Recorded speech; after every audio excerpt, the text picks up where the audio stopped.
বাংলাদেশ গড়তে গিয়ে আপনাদের সকলের প্রিয় অধ্যাপক মাওলানা ইকবাল হোসেন, যিনি দীর্ঘদিন ধরে আপনাদের দ্বারা দ্বারা গিয়েছেন, আপনাদের জন্য কাজ করেছেন, তাকে ত্যাগ স্বীকার করতে হয়েছে।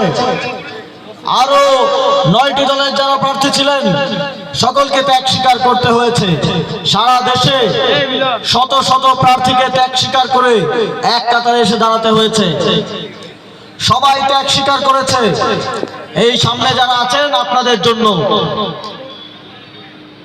12 তারিখ যদি আপনারা 11 দলীয় সারা দেশে যে যত প্রার্থী আছে, আপনাদের আসলে সার্জিস আলম আছেন, শাপলাকলি আছে, তাকে বিজয়ী করেন, তাহলে আমাদের সকল ভাইদের এই ত্যাগ যথাযথ মূল্যায়ন পাবে ইনশাআল্লাহ।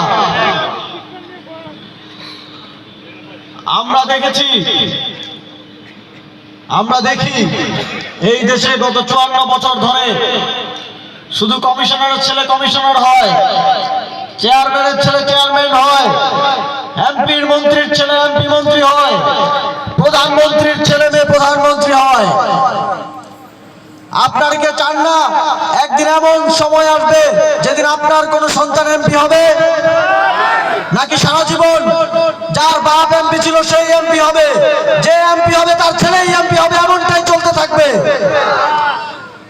আমরা চাই আগামীর বাংলাদেশে একজন কৃষকের ছেলে, একজন মুদি দোকানদারের ছেলে, একজন রিকশাওয়ালার ছেলেও এমপি হবে। সেই বাংলাদেশ গড়তে হলে এই পরিবারতন্ত্রকে ভাঙতে হবে। সংগ্রামী বন্ধুগণ, এই পরিবারতন্ত্র ভাঙতে হলে 12ই ফেব্রুয়ারি আমাদের সকলকে বাংলাদেশের 1 নম্বর আসনে শাপলাকলিকে বিজয়ী করে আনতে হবে। শাপলাকলিতে ভোট দিলে আমরা নিশ্চিত করে বলতে পারি এই পঞ্চগড়ে আপনাদের থেকে আর কেউ চাঁদাবাজি করতে পারবে না।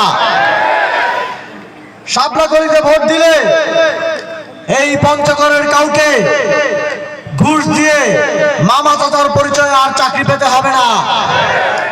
শাপলাকলিতে ভোট দিলে আপনাদের প্রত্যেকের ঘরে ঘরে অন্তত একজনের কর্মসংস্থান নিশ্চিত করা হবে। শাপলাকলিতে ভোট দিলে আপনাদেরকে চিকিৎসার জন্য অনেক দূরে যেতে হয়, চিকিৎসার অভাবে আর কাউকে জীবন হারাতে হবে না। শাপলাকলিতে ভোট দিলে আগামীর বাংলাদেশ হবে ন্যায় ও ইনসাফের বাংলাদেশ। আমরা জানি বিগত 3টি নির্বাচনে আপনারা ভালো মতো ভোট দিতে পারেন নাই। কেউ ভোট দিতে গেছেন, গিয়ে দেখেছেন যে আপনার ভোটটা দেওয়া হয়ে গেছে, অথবা কেন্দ্রে ঝামেলা লাগিয়ে আপনারা আর ভোট দিয়ে ফিরে আসতে পারেন নাই। এবার কি আপনারা ভোট দিতে চান? এবার কি সবাই ভোট দিতে চান? শুধু চাইলে হবে না, এবার ফজরের নামাজের পরে কেন্দ্রে উপস্থিত থেকে আপনার ভোট তো নিশ্চিত করবেনই, আপনার পাড়া প্রতিবেশী, আপনার কেন্দ্রের অন্য সকলের ভোটারের ভোট নিশ্চিত করে ফিরে আসতে হবে। 11 দলীয় জোটের সকল নেতাকর্মীকে ফলাফল ঘোষণা হওয়া পর্যন্ত বিজয় ছাড়া ফিরে আসা যাবে না। আপনাদেরকে মনে রাখতে হবে, একদিনের পরিশ্রম আপনাদের 5 বছরের শান্তির কারণ হতে পারে। সুতরাং সংগ্রামী উপস্থিতি, আপনাদের কাছে আবারও শাপলাকলি 11 দলীয় জোট আপনাদের সন্তান সার্জিস আলমের পক্ষে ভোট চেয়ে, শাপলাকলির পক্ষে ভোট চেয়ে আজাদির মিছিলে, বিজয়ের মিছিলে আবারও দেখা হবে এই প্রত্যাশা নিয়ে আমার বক্তব্য শেষ করছি। সবাই ভালো থাকবেন। আসসালামু আলাইকুম।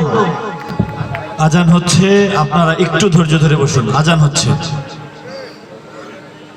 নামাজের আগেই শেষ হবে, জামাতের আগেই শেষ হবে, আপনারা ধৈর্য সহকারে বসুন, আজানের জবাব দিন।